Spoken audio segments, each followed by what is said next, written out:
আসসালামু আলাইকুম রহমতুল্লাহি বারাকাতু। আজকের ক্লাসে আমরা ইংরেজি ব্যাকরণের একটা গুরুত্বপূর্ণ টপিক নিয়ে আলোচনা করব, যেটা হলো জিরান্ড। আপনারা জানেন যে কিছুদিন আগে আমি আমার ফেসবুক পেজে জিরান্ড নিয়ে ডিটেলস একটা পোস্ট দিয়েছিলাম এবং সেখানে অনেকেই সেই পোস্টটা পড়ার পরে আপনারা আমাকে সাজেশন দিয়েছিলেন যে এভাবে লম্বা পোস্ট না দিয়ে যদি এটা ভিডিও আকারে বুঝিয়ে দেওয়া যায় বা ক্লাস আকারে যদি বুঝিয়ে দিতেন তাহলে আমাদের জন্য বেশি হেল্পফুল হতো। তারই ধারাবাহিকতায় আজকে আমি এইটার উপরে একটা ডিটেলস ক্লাস নেব। আশা করি আপনারা যদি এই ক্লাসটা মনোযোগ দিয়ে দেখেন তাহলে জিরান্ড নিয়ে আপনাদের আর কোনো কনফিউশন থাকবে না এবং এই বিষয়টা খুব ইজিভাবে বুঝতে পারবেন, কারণ আমি এই বিষয়টা এমন ইজিভাবে এখানে উপস্থাপন করেছি। আর জিরান্ড নিয়ে একটু কথা বলা যাক, সেটা হচ্ছে প্রত্যেক বছর, সেটা বিসিএস হোক বা ভার্সিটি ইউনিভার্সিটি হোক বা জবের পরীক্ষাগুলোতে, প্রত্যেক বছরের জিরান্ড থেকে অনেক ধরনের প্রশ্ন আসে এবং প্রত্যেক বছরই হচ্ছে এইখান থেকে আনসার করা যায়। সো এই কারণে জিরান্ড টপিকটা খুবই ইম্পর্টেন্ট। তারই ধারাবাহিকতায় আজকে আমরা জিরান্ড নিয়ে আলোচনা করব। প্রথমে আমরা দেখব যে জিরান্ড আসলে কি। ফার্স্ট অফ অল আমাদেরকে জানতে হবে যে জিরান্ড আসলে কি। তাহলে জিরান্ড কাকে বলা হয়? জিরান্ড হলো বাক্যে বার প্লাস আইএনজি যখন নাউন পজিশনে বসে নাউন এর এবং একই সাথে নাউনের সাথে সাথে ভার্বের মতো কাজ করে, তখন সেই বার প্লাস আইএনজিকে আমরা বলবো জিরান্ড। তাহলে খেয়াল করুন বিষয়টা আবারও, যে বাক্যে বার প্লাস আইএনজি যখন নাউনের পজিশনে বসে নাউন অথবা একই সাথে নাউন এবং ভার্বের মতো কাজ করবে, তখন সেই বার প্লাস আইএনজিকে আমরা বলবো জিরান্ড। তাহলে এই পয়েন্টটা মনে রাখতে হবে, সেটা হচ্ছে বিষয়টা হচ্ছে বার প্লাস আইএনজি এবং সেটা বসবে নাউনের পজিশনে এবং সেটা নাউনের মতো অথবা নাউন একই সাথে নাউন এবং ভার্বের মতো কাজ করতে পারে। তাহলে যেহেতু জিরান্ড নাউনের পজিশনে বসে, সেহেতু আমাদের একটা বাক্যে নাউনের পজিশন কোথায় কোথায় সেটা আমাদের আগে জানতে হবে। যদি আমরা বাক্যে নাউনের পজিশন জানি তাহলে আমরা সেই পজিশনে যখন জিরান্ড বসবে তাহলে ইজিলি আমরা জিরান্ড আইডেন্টিফাই করতে পারবো। তাহলে একটি বাক্যে যেই পজিশনে নাউন, প্রোনাউন বা নাউন ফ্রেজ বসে সেই একই পজিশনে জিরান্ড বসতে পারে। তাহলে খেয়াল করুন বিষয়টা, একটি বাক্যে যেই পজিশনে নাউন, প্রোনাউন বা নাউন ফ্রেজ বসে, নাউন, প্রোনাউন বা নাউন ফ্রেজ এইগুলো একই ক্যাটাগরির, মানে যেখানে নাউন বসতে পারে সেখানে নাউন, প্রোনাউন বা নাউন ফ্রেজ বসতে পারে। তাহলে একটি বাক্যে যেই পজিশনে নাউন, প্রোনাউন বা নাউন ফ্রেজ বসতে পারবে সেই একই পজিশনে জিরান্ড বসতে পারবে। তাহলে এই কারণে বাক্যে নাউন বা নাউন ফ্রেজ এর পজিশন জানা গুরুত্বপূর্ণ।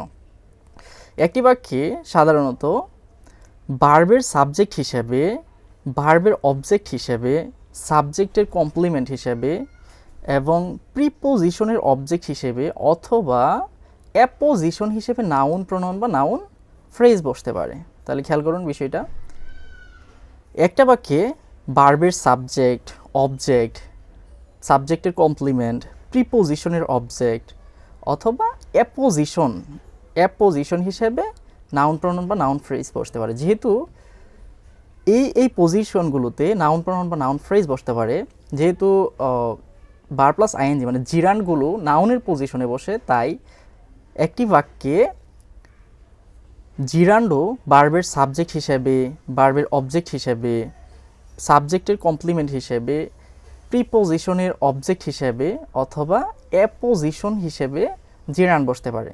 তাহলে যেই পজিশনে নাউন, প্রোনাউন বা নাউন ফ্রেজ বসতে পারবে সেই একই পজিশনে জিরান্ড বা বার প্লাস আইএনজি বসতে পারবে।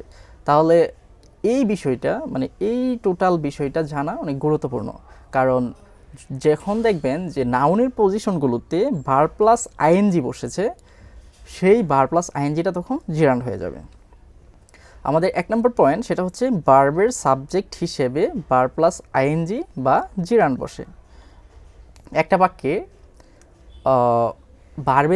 ভার্বের শুরুতে বা বাক্যের শুরুতে ভার্বের পূর্বে সাবজেক্ট বসে, আর যেহেতু সাবজেক্ট পজিশনে জিরান্ড বসতে পারে সেহেতু কোনো বাক্যের শুরুতে ভার্বের পূর্বে যদি দেখেন যে বার প্লাস আইএনজি বসেছে তাহলে সেটা ইজিলি আমরা আইডেন্টিফাই করে নিব জিরান্ট হিসেবে।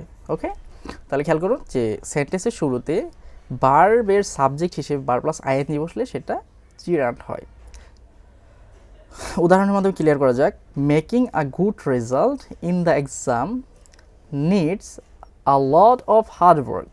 খেয়াল করুন এখানে making a good result in the exam needs a lot of hard work. এই বাক্যে ভার্ব হলো নিডস। এই নিডস ভার্বের সাবজেক্ট হিসেবে বাক্যের শুরুতে ভার্ব প্লাস আইএনজি মেকিং বসছে, তাই এই মেকিংটাকে আমরা বলবো জিরান্ট, কারণ এই মেকিং মানে ভার্ব প্লাস আইএনজিটা এই বাক্যে ভার্বের সাবজেক্ট হিসেবে বসছে। আর আমরা জানি যে ভার্বের সাবজেক্ট হিসেবে যদি ভার্ব প্লাস আইএনজি বসে তাহলে সেই ভার্ব প্লাস আইএনজিটা জিরান্ট হয়। এখানে পুরো বিষয়টা সুন্দর করে ব্যাখ্যা করে লেখা আছে, যদি পড়েন তাহলেই বুঝে যাবেন।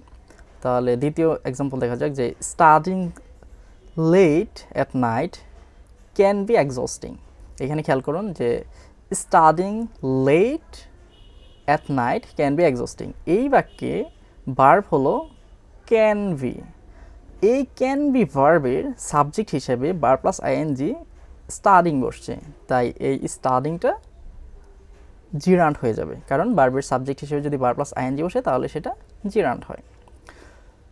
মোর এক্সাম্পল ফর বেটার আন্ডারস্ট্যান্ডিং। এখানে আরও এক্সাম্পল দেওয়া আছে, চলুন এক্সাম্পলগুলো দেখে নেওয়া যাক। Walking in the morning is good for health. খেয়াল করুন, walking in the morning is good for health. এই বাক্যের ভার্ব হলো ইজ। এই ভার্বের সাবজেক্ট হিসেবে ভার্ব প্লাস আইএনজি ওয়াকিং বসছে, তাই এই বাক্যে ওয়াকিংটা হয়ে যাবে জিরান্ট। আরেকটা ইনফরমেশন মনে রাখবেন, সেটা হলো যে কোনো বাক্যে ভার্বের সাবজেক্ট হিসেবে যদি ভার্ব প্লাস আইএনজি বা জিরান্ট বসে তাহলে এরপরে সবসময় ভার্বটা সিঙ্গুলার হবে। আবার খেয়াল করুন যে কোনো বাক্যে সাবজেক্ট হিসেবে যদি ভার্ব প্লাস আইএনজি বসে তাহলে সেই বাক্যের ভার্বটা অলওয়েজ জিরান্ট হয়। এখানে দেখুন, walking in the morning is good for health. এখানে এই বাক্যের সাবজেক্ট হচ্ছে ওয়াকিং, এটা হচ্ছে ভার্ব প্লাস আইএনজি, তাই এটা হবে জিরান্ট। আর যেহেতু জিরান্ট এই বাক্যের সাবজেক্ট হয়েছে তাই ভার্ব হয়েছে সিঙ্গুলার, ইজ হচ্ছে singular verb. Reading is an excellent habit. এখানে খেয়াল করুন, ইজ হচ্ছে এখানে ভার্ব, এই ইজ ভার্বের সাবজেক্ট হিসেবে ভার্ব প্লাস আইএনজি রিডিং বসছে, তাই রিডিং এখানে জিরান্ট হবে। Swimming is good exercise. এখানে খেয়াল করুন, এই ইজ ভার্বের সাবজেক্ট হিসেবে ভার্ব প্লাস আইএনজি সুইমিং বসছে, তাই সুইমিং এখানে জিরান্ট হবে। Walking is a good habit. এখানে ইজ ভার্বের সাবজেক্ট হিসেবে ভার্ব প্লাস আইএনজি ওয়াকিং বসছে, তাই ওয়াকিং এখানে জিরান্ট হবে। Shoplifting is considered as a serious crime. এখানে খেয়াল করুন, সফট লিফটিং এই ভার্ব প্লাস আইএনজিটা ইজ ভার্বের সাবজেক্ট হিসেবে বসছে, তাই সফট লিফটিং এখানে জিরান্ট হবে। তেমনি he found parking is difficult. এখানে ইজ ভার্বের সাবজেক্ট হিসেবে parking verb plus I N G parking বসছে, তাই পার্কিং এখানে জিরান্ট হবে। তাহলে ওভারঅল যদি বলা যায় যে কোনো বাক্যে ভার্বের সাবজেক্ট হিসেবে যদি ভার্ব প্লাস আইএনজি বসে তাহলে সেই ভার্ব প্লাস আইএনজিটা জিরান্ট হবে। 2 নম্বর পয়েন্ট, ভার্বের অবজেক্ট হিসেবে ভার্ব প্লাস আইএনজি বসলে সেটা জিরান্ট হবে। তার মানে ট্রানজিটিভ ভার্বের পরে ট্রানজিটিভ ভার্বের অবজেক্ট হিসেবে ভার্ব প্লাস আইএনজি বসলে সেটা জিরান্ট হবে। আমরা জানি ট্রানজিটিভ ভার্বের অবজেক্ট থাকে। ট্রানজিটিভ ভার্ব কাকে বলা হয়? যে ভার্বকে কি বা কাকে দ্বারা প্রশ্ন করে যদি উত্তর পাওয়া যায় তাহলে সেটা হয় অবজেক্ট, আর যেই ভার্বের অবজেক্ট থাকে তাকেই বলা হয় ট্রানজিটিভ ভার্ব। তাহলে এখানে বলা হয়েছে যে ট্রানজিটিভ ভার্বের অবজেক্ট হিসেবে যদি ভার্ব প্লাস আইএনজি বসে তাহলে সেই ভার্ব প্লাস আইএনজিটা জিরান্ট হয়ে যাবে। যেমন উদাহরণ খেয়াল করুন, হি কন্টেম্পলেটেড মেরিং হিজ কাজিন। এখানে খেয়াল করুন, হি কন্টেম্পলেটেড, এই কন্টেম্পলেটেড এটা হচ্ছে এখানে ভার্ব, এটা হচ্ছে ট্রানজিটিভ ভার্ব। আর এই ভার্বের অবজেক্ট হিসেবে এখানে ভার্ব প্লাস আইএনজি মেয়ারিং বসছে, তাই মেয়ারিং এখানে জিরান্ট হবে। এখানে 2 নম্বর সেন্টেন্স হচ্ছে যে হি স্টার্টেড টিচিং হ্যামলেট। এখানে স্টার্টেড এটা হচ্ছে ট্রানজিটিভ ভার্ব, এই ভার্বের অবজেক্ট হিসেবে teaching verb plus ING teaching বসছে, তাই টিচিং এখানে জিরান্ট হবে। এখন এখানে আরেকটা ইনফরমেশন দেওয়া যাক, সেটা হচ্ছে আমি শুরুতে বলছিলাম যে ভার্ব প্লাস আইএনজি যখন বাক্যে নাউন অথবা একই সাথে নাউন এবং ভার্বের মতো কাজ করে তাকে বলা হয় জিরান্ট। তাহলে আমরা তো দেখলাম যে কখন মানে জিরানগুলো নাউনের পজিশনে বসে নাউনের মতো কাজ করছে, এখন কিভাবে ভার্বের মতো কাজ করবে এটা একটা প্রশ্ন থেকে যায় যে ভার্বের মতো কিভাবে কাজ করতে পারে একই সাথে নাউন প্লাস ভার্বের মতো। এখানে খেয়াল করুন যে হি স্টার্টেড টিচিং হ্যামলেট, এখানে স্টার্টেড এটা হচ্ছে ট্রানজিটিভ ভার্ব, আমরা জানি যে ট্রানজিটিভ ভার্বের অবজেক্ট হিসেবে সবসময় নাউন প্রনাউন বা নাউন ফ্রেজ বসে, আর ট্রানজিটিভ ভার্বের অবজেক্ট হিসেবে যদি ভার্ব প্লাস আইএনজি বসে তাহলে সেটা জিরান্ট হয়। এখন এই ট্রানজিটিভ ভার্বের অবজেক্ট হিসেবে ভার্ব প্লাস আইএনজি টিচিং বসছে, তার মানে এই টিচিংটা এখানে জিরান্ট। আবার টিচিং হ্যামলেট, এখানে এই টিচিং জিরান্ডের নিজের একটা অবজেক্ট আছে, সেটা হচ্ছে হ্যামলেট, কারণ এই টিচিং মানে হি স্টার্টেড টিচিং হ্যামলেট, যে সে হ্যামলেট শেখানো শুরু করলো। তাহলে এখানে যদি প্রশ্ন করা হয় কি শেখানো শুরু করলো, উত্তর হচ্ছে হ্যামলেট। তার মানে এই টিচিং জিরান্ডের আবার অবজেক্ট হলো হ্যামলেট। যেহেতু এই জিরান্ড মানে টিচিং জিরান্ডের নিজের একটা অবজেক্ট আছে, তাই এই টিচিংটা আবার এখানে একই সাথে ভার্ব হিসেবে কাজ করতেছে। তাহলে সহজভাবে বলা যায় যে হি স্টার্টেড টিচিং হ্যামলেট, এখানে স্টার্টেড ভার্বের অবজেক্ট হচ্ছে টিচিং, আর একই সাথে এই টিচিং জিরান্ড এর অবজেক্ট হচ্ছে হ্যামলেট। তাহলে স্টার্টেড এই ভার্বের অবজেক্ট হিসেবে টিচিং বসছে, এই কারণে টিচিংটা এখানে জিরান্ড। আবার এই টিচিং জিরান্ডের নিজের অবজেক্ট আছে, নিজের অবজেক্ট হিসেবে হ্যামলেট বসছে, তাই হ্যামলেট হচ্ছে টিচিংয়ের অবজেক্ট। তাই এখানে একই সাথে টিচিংটা জিরান্ড মানে একই সাথে নাউন এবং ভার্বের মতো কাজ করতেছে, কারণ এই ট্রানজিটিভ ভার্বের অবজেক্ট হিসেবে জিরান্ড বসছে, তাই এটা নাউন হিসেবে কাজ করতেছে। আবার একই সাথে টিচিং এই জিরান্ডের নিজের একটা অবজেক্ট আছে, তাই টিচিংটা আবার নিজে একটা ভার্ব। তার মানে এই বাক্যে টিচিংটা একই সাথে নাউন এবং ভার্বের মতো কাজ করতেছে। তেমন উপরেরটাও সেম, যে হি কন্টেম্পলেটেড মেরিং হিজ কাজিন, এখানে দেখুন কন্টেম্পলেটেড এই ভার্বের অবজেক্ট হচ্ছে মেরিং, আবার মেরিং এর নিজের অবজেক্ট হচ্ছে হিজ কাজিন। তার মানে এই মেরিং মানে জিরান্ডের নিজের একটা অবজেক্ট আছে হিজ কাজিন, তার মানে এখানে মেরিং একই সাথে নাউন এবং ভার্বের মতো কাজ করতেছে। তৃতীয় এক্সাম্পল হচ্ছে ডু ইউ এনজয় টিচিং, যে তুমি কি টিচিংকে এনজয় করো। এখানে দেখুন এনজয় এটা হচ্ছে ট্রানজিটিভ ভার্ব, এই ভার্বের অবজেক্ট হিসেবে ভার্ব প্লাস আইএনজি টিচিং বসছে, তাই টিচিং এখানে জিরান্ট হবে, এইটাই এখানে বলা হয়েছে। মোর এক্সাম্পলের দেখা যাক, more example for better understanding. He avoided making the same mistake again, he enjoys running. এখানে খেয়াল করুন অ্যাভয়েডেড, এনজয় এগুলো হচ্ছে ট্রানজিটিভ ভার্ব, এই ট্রানজিটিভ ভার্বের অবজেক্ট হিসেবে verb plus ING making, verb plus ING running বসছে, তাই এরা জিরান্ট হবে। 3 নম্বর পয়েন্ট,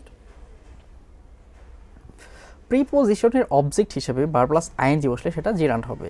মানে প্রিপোজিশনের পরে যদি প্রিপোজিশনের অবজেক্ট হিসেবে ভার্ব প্লাস আইএনজি বসে তাহলে সেই ভার্ব প্লাস আইএনজিটা জিরান্ট হবে। আমরা জানি যে প্রিপোজিশনের পরে সবসময় প্রিপোজিশনের অবজেক্ট হিসেবে নাউন প্রনাউন বা নাউন ফ্রেজ বসে, যেহেতু প্রিপোজিশনের পরে প্রিপোজিশনের অবজেক্ট হিসেবে নাউন প্রনাউন বা নাউন ফ্রেজ বসতে পারে, তাহলে সেই একই পজিশনে ভার্ব প্লাস আইএনজি বা জিরান্ট বসতে পারে। যদি প্রিপোজিশনের পরে ভার্ব প্লাস আইএনজি বসে তাহলে সেটাকে আমরা বলবো জিরান্ট। যেমন উদাহরণ খেয়াল করুন, he is fond of cricket, এখানে দেখুন অফ এটা হচ্ছে প্রিপোজিশন, এই প্রিপোজিশন অবজেক্ট হিসেবে প্লেয়িং ক্রিকেট বসছে, মানে প্লেয়িং বসছে, ভার্ব প্লাস আইএনজি প্লেয়িং বসছে, তাই প্লেয়িং এখানে জিরান্ট হবে। আবার এই প্লেয়িং এর নিজের অবজেক্ট হচ্ছে ক্রিকেট, কারণ প্লেয়িং মানে কি খেলে, ক্রিকেট, তার মানে এই প্লেয়িং এর নিজের একটা অবজেক্ট আছে, তার মানে প্লেয়িং এখানে একই সাথে ভার্ব। তাহলে এখানে প্লেয়িং এটা হচ্ছে প্রিপোজিশনের অবজেক্ট হিসেবে জিরান্ট বা নাউন, আবার এই প্লেয়িং এর নিজের একটা অবজেক্ট আছে সেটা হচ্ছে ক্রিকেট, তাই এটা একই সাথে ভার্ব। তাহলে এখানে প্লেয়িংটা একই সাথে নাউন এবং ভার্ব হিসেবে কাজ করতেছে। তেমন হচ্ছে by working hard you can prosper in life, এখানে বাই প্রিপোজিশনের অবজেক্ট হিসেবে ভার্ব প্লাস আইএনজি ওয়ার্কিং বসছে, তাই এই ওয়ার্কিংটা এখানে জিরান্ট হবে। More example for better understanding, I have no objection to walking, এখানে দেখুন অবজেকশন টু, এই টু এটা হচ্ছে প্রিপোজিশন, এই প্রিপোজিশনের পরে ভার্ব প্লাস আইএনজি ওয়াকিং বসছে, তাই এটা জিরান্ট হবে। There is no credit in earning money illegally, এখানে ইন হচ্ছে প্রিপোজিশন, এই ইন প্রিপোজিশনের পরে verb plus ING walking earning বসছে, তাই আর্নিং এখানে জিরান্ট হবে। তেমনি the customer grow tired of waiting, এখানে অফ, এখানে অফ এটা হচ্ছে প্রিপোজিশন, এই প্রিপোজিশন অবজেক্ট হিসেবে ভার্ব প্লাস আইএনজি ওয়াইটিং বসছে, তাই ওয়াইটিং এখানে জিরান্ট হবে। তেমনি giving is better than receiving, এখানে দেন প্রিপোজিশনের পরে ভার্ব প্লাস আইএনজি রিসিভিং বসছে, তাই এটা জিরান্ট হবে। 4 নম্বর পয়েন্ট, ভি ভার্ব বা লিঙ্কিং ভার্বের পরে সাবজেক্ট কমপ্লিমেন্ট হিসাবে ভার্ব প্লাস আইএনজি বসলে সেটা জিরান্ট হয়। ভি ভার্ব যেমন am is are was verb, linking verb যেমন লুকস, সিমস, এই ভার্বগুলোর পরে যদি ভার্ব প্লাস আইএনজি বসে সাবজেক্টের কমপ্লিমেন্ট হিসেবে কাজ করে, তাহলে সেই ভার্ব প্লাস আইএনজিটা কী হবে? জিরান্ট হবে। এক্ষেত্রে মনে রাখতে হবে যে বি ভার্ব বা লিঙ্কিং ভার্বের পরে যে ভার্ব প্লাস আইএনজিটা বসবে সেটা দ্বারা কোনো কাজের নাম বোঝাবে, মানে সেই ভার্ব প্লাস আইএনজিটা দ্বারা কিন্তু তখন হচ্ছে কাজ করতেছে বা কন্টিনিউয়াসলি কেউ কাজ করতেছে এরকম বোঝাবে না, বরং জাস্ট কাজের নাম বোঝাবে, তখন সেই ভার্ব প্লাস আইএনজিটা কী হবে? জিরান্ট হবে। উদাহরণের মাধ্যমে বোঝা যাক, যেমন সিং ইজ বিলিভিং, এখানে খেয়াল করুন সিং এইটা ইজ ভার্বের সাবজেক্ট হিসেবে বসছে, তাই এটা জিরান্ট হবে। তেমনি এই বিলিভিংটা আবার সাবজেক্ট সিং এর কমপ্লিমেন্ট হিসেবে বসছে, তাই এটা জিরান্ট হবে। এখন কমপ্লিমেন্ট কীভাবে চিনবো? মনে রাখবেন যে সাবজেক্ট এবং অবজেক্ট যদি একই বিষয় হয়, মানে দুইটা দ্বারা যদি একই বিষয় বোঝায় তাহলে সেইটা হয় কমপ্লিমেন্ট। যেমন হচ্ছে সিং ইজ বিলিভিং, মানে যেইটাই সিং সেইটাই বিলিভিং, মানে দেখাই বিশ্বাস, এইটার পরিপূরক।